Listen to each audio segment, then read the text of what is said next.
પ્રભાવ એક જુદી વસ્તુ છે, એનો સ્વભાવ બહુ નજીક જઈએ ત્યારે જ ખબર પડે. આમ નજીક જવામાં બધી બહુ તકલીફ છે. એક સમ્યક દૂરી હોવી જોઈએ. જેટલા તમે કોઈ નજીક જાઓ તો વ્યાયામ પણ ઊભો પડે, સારું દેખાય ને ખરાબે દેખાય, અને બીમારીની શરૂ.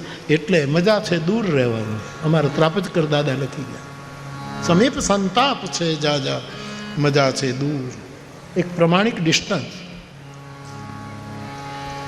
આ શ્રોતા વક્તા બેઠો તો કેમ આટલું ડિસ્ટન્સ જરૂરી છે? આ છોકરાઓને હાવ અહીંયા આવી જાય તો સંવાદ નહીં થાય. એક નિશ્ચિત દૂરી.